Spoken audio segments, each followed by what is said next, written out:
جو حضور سرور کائنات لے کے آئے اور جس کو اہل بیت نے اپنی جان پر کھیل کے بچایا، دین کو بچایا، اسلام کو بچایا، مذہب کو بچایا. لیکن امامت کا آغاز کہاں سے ہوا؟ بس آج اتنا سن لیجیے اور بات کو اپنی تمام کروں کہ امامت کا آغاز کہاں سے ہوا. آغاز امامت ہمیں وہاں نظر آ رہا ہے جہاں کائنات اپنی زمینیں جھکائے ہوئے ہے. غور کیجیے گا عزیزان گرامی، جہاں کائنات اپنی زمینیں جھکائے ہوئے ہے، جس کو ایک نبی نے بنایا تھا، ایک گھر بنایا تھا، ابراہیم و اسماعیل نے مل کے بنایا، سردار ملک بھی شامل رہے، شریک رہے. مجھے واقعہ تفصیل سے نہیں پڑھنا ہے، بس اشارہ کر کے بات اپنی مختصر کروں گا کہ ایک نبی نے گھر بنایا آج سے ہزاروں برس پہلے، اور وہ گھر بنا کے پیش کیا اس کی سرکار میں جو لامکان ہے، اس کی سرکار میں پیش کیا. اگر یہی کام ہم اور آپ کریں، ہم آپ کوئی مکان بنائیں اور کوئی سوال کرے کہ یہ کس کے لیے بنایا، اور ہم کہیں کہ اللہ کے راستے بنایا، تو یقین مانیے آپ کا انجام کیا ہوگا. لیکن ابراہیم تو نبی اللہ ہیں، خلیل اللہ ہیں، انسانوں کے امام ہیں، وہ مکان بنا رہے ہیں اور بنا کے اس کی سرکار میں پیش کر رہے ہیں کہ معبود پالنے والے، یہ تیرے واسطے میں ہاتھ جوڑ کے عرض کروں گا جناب ابراہیم، اے ابراہیم یہ آپ کیا غلط فرما رہے ہیں؟ وہ لامکان ہے، وہ ہر جگہ موجود ہے، آپ اس کے لیے مکان بنا رہے ہیں جو سمندر کی گہرائیوں میں بھی ہے، آسمان کی بلندیوں پر بھی ہے. غور کیجئے گا عزیزان گرامی، جو ہر جگہ موجود ہے اس کے واسطے آپ نے مکان بنایا.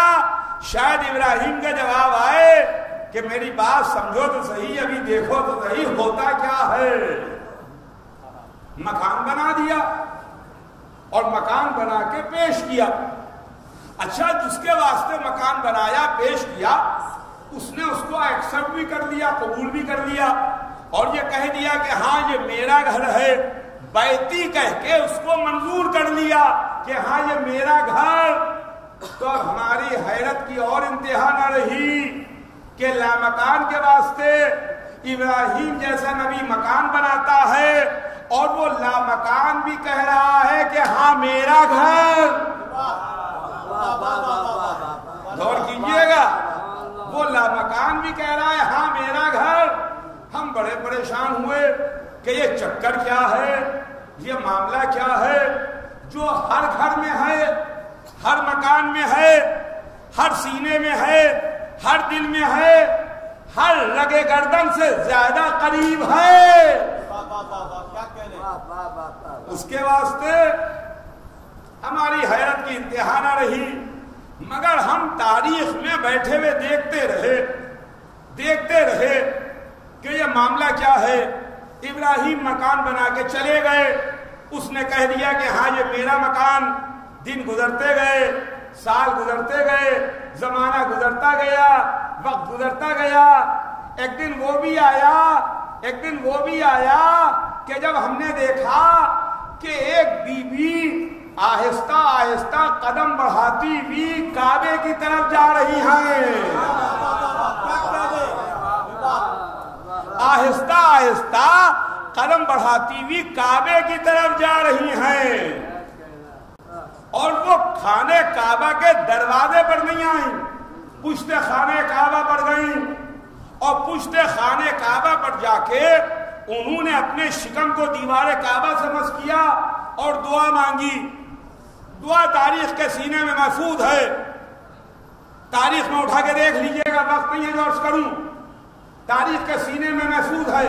ایک دعا مانگی، جو دعا ابراہیم و خلیل اللہ کعبے کی عظمت، انبیاء کی نبوت ان کے وسیلے سے دعا تھی، اور فرماتی ہیں بی بی کے پالنے والے معبود میرے اوپر سے مشکل کو آسان کر دے۔ گھر بنایا ابراہیم نے،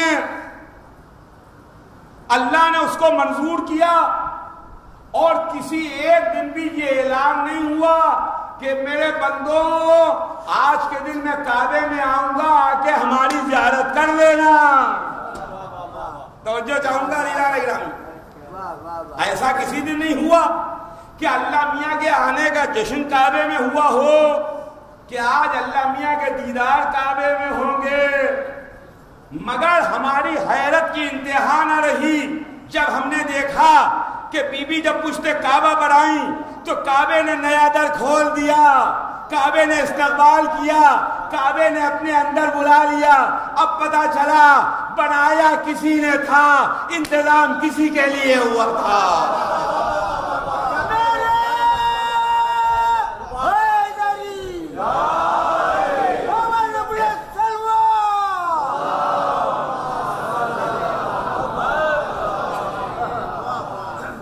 ایک اور صلوات بھیجے محمد آل محمد۔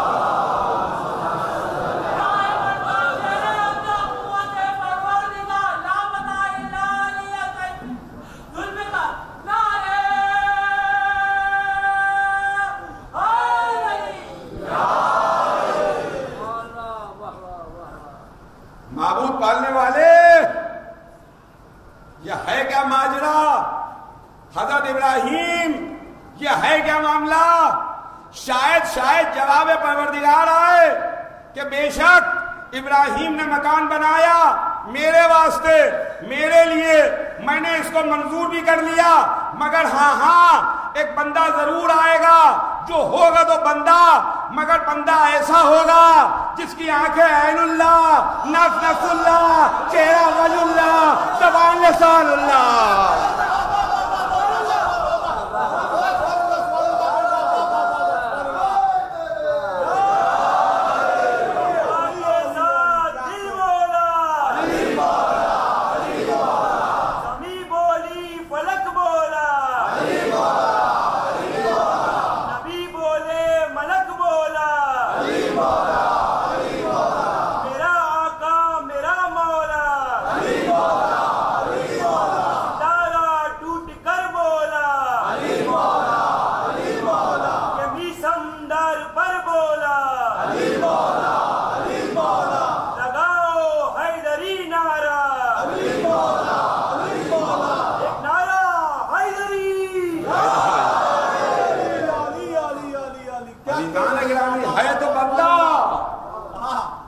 مگر مظہر صفات پروردگار ہے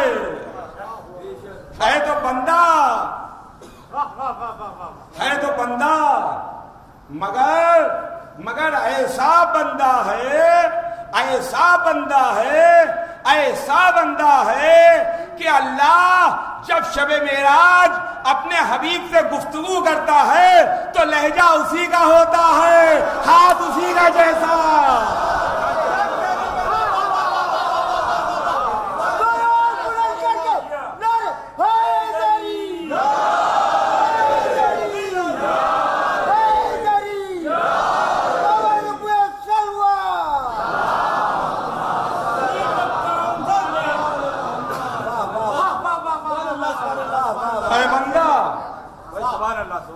بندہ ہے، خدا نہیں ہے۔ سجدے کر رہے ہیں، سجدے کر کے بتا رہے ہیں کہ ہم بندے ہیں، ہم بندے ہیں، مگر ہے ایسا بندہ کہ اللہ بھی اگر گفتگو کرتا ہے تو اسی کے لہجے میں گفتگو،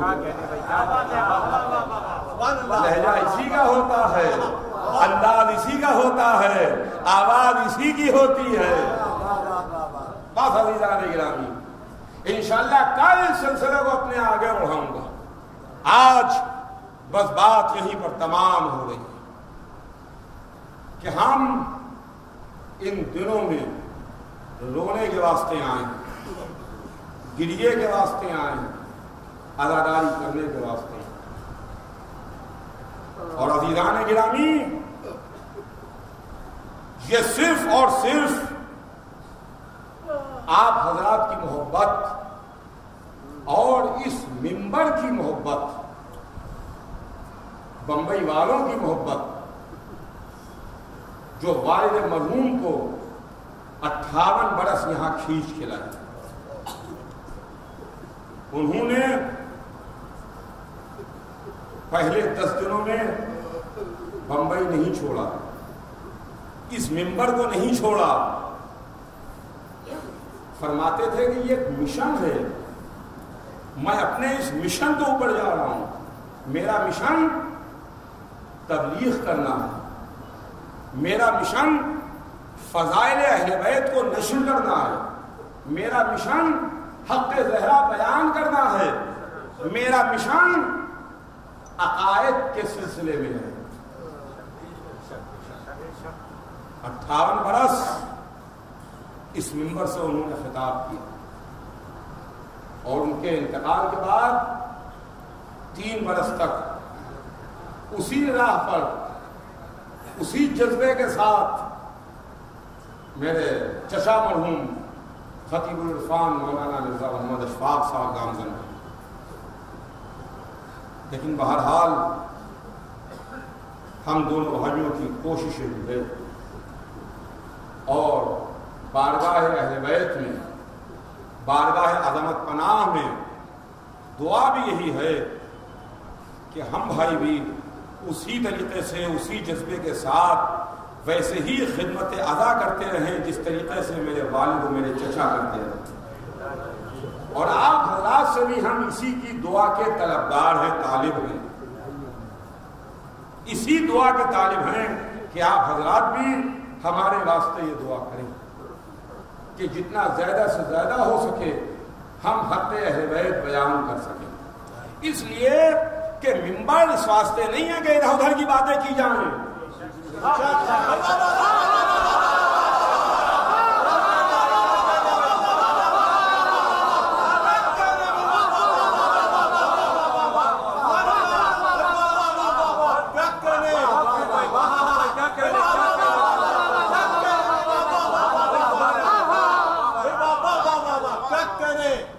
آپ کے سامنے، بمبئی والوں کے سامنے، دنیا والوں کے سامنے خطیب اکبر کا 18 برس کا کریکٹر موجود ہے کہ انہوں نے 58 برس میں بھی 58 برس میں 8 منٹ بھی کبھی ذاتیات کو اوپر نہیں بولے۔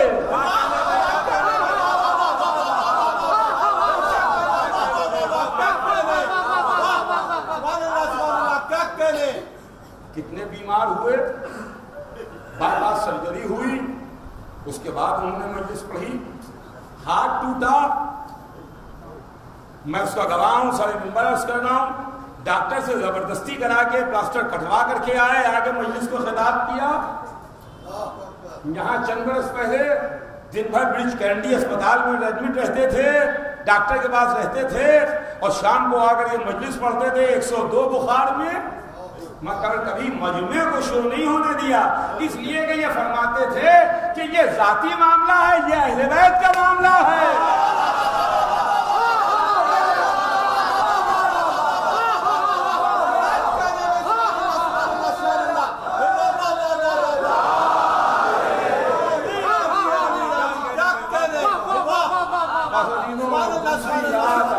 اور خطیب عرفان کے بلند درجات کے لیے آوازیں بلند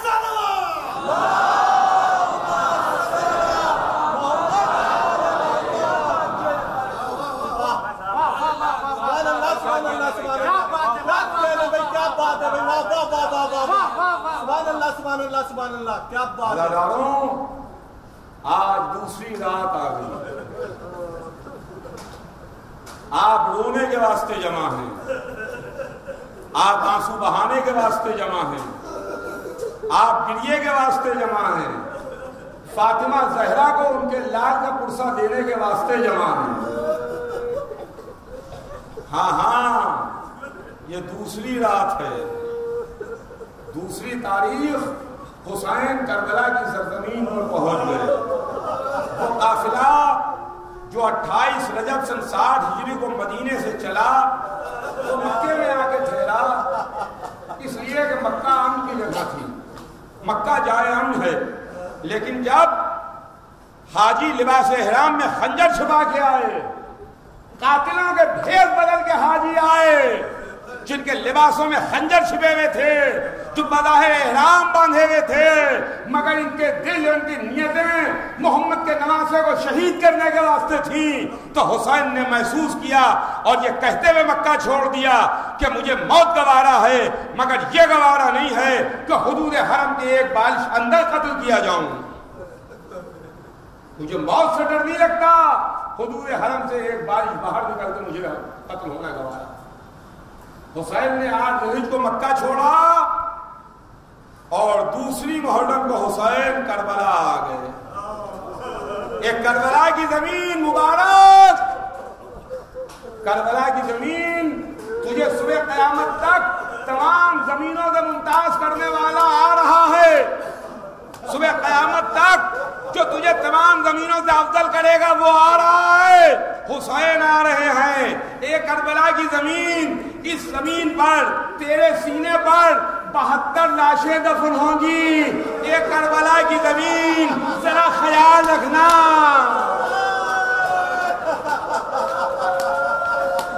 ایک کربلا کی زمین تیرے سینے میں کون کون دفن ہوگا۔ دوسری کو حسین کا قافلہ چلتے چلتے ایک جگہ پر ٹھہرا اور رکا کہ ایک مرتبہ تاریخ میں ہے کہ حسین نے رہبار بدلے۔ حسین جانتے تھے علم امامت سے کہ یہی وہ جگہ ہے، کسی کے ذہن میں نہ آئے کہ حسین کو معلوم نہیں تھا۔ اگر معلوم نہیں تھا تو مدینے سے چلتے وقت اپنی نانی کو مٹی یہاں کی کیوں دی تھی؟ حسین جانتے تھے، مگر دنیا والوں کو دکھانا بھی مقصود تھا۔ رہبار رکا، حسین نے دوسرا رہبار آگے بدلا، اس نے بھی قدم آگے نہ بڑھایا۔ تیسرا رہبار بدلا، اس نے بھی قدم آگے نہ بڑھایا۔ پیدل پہ حسین نے 7 رہبار بدلے، مگر کسی نے آگے قدم نہ بڑھایا کہ ایک مرتبہ حسین نے علاقے کے لوگوں کو بلایا اور اس جگہ کا نام پوچھا کہ اس علاقے کا نام کیا ہے، اس جگہ کا نام کیا ہے۔ کسی نے کہا آقا اسے شط فرات کہتے ہیں، کسی نے کہا آقا اسے نینوا کہتے ہیں، کسی نے کہا آقا اسے غازلیہ کہتے ہیں۔ پوچھا اور کوئی نام، کسی نے کہا آقا اسے کرب و بلا بھی کہتے ہیں۔ ایک مرتبہ فرمایا عباس میری منزل آ گئی، یہی وہ جگہ ہے جہاں ہم قتل کیے جائیں گے، یہی وہ جگہ ہے جہاں ہمارا خون بہایا جائے گا۔ خیموں کو نصب کرو، خیمے نصب کیے گئے، اماریاں بٹھائی گئیں۔ زینب کبریٰ سواری سے اتری، اماری سے اتری، اور اس کے بعد جب خیمے میں تشریف لے جانے لگی کہ ایک مرتبہ خاک کربلا اڑی اور زینب کے سر پر جا کے گری۔ اے بی بی، اے بی بی، یہ خاک کربلا نہیں اڑی ہے، یہ خاک نے آ کے آپ کا پردہ کیا ہے۔ جب شام غریبہ میں آپ کے سر سے چادر چھنے گی، عباس نہیں ہوں گے، علی اکبر مارے جا چکے ہوں گے، حسین نشیب میں سو چکا ہوگا، سیاہ آندیاں چل رہی ہوں گی، زینب تڑپ رہی ہوگی، ارے میرا بھیا، ارے میرے پردے کا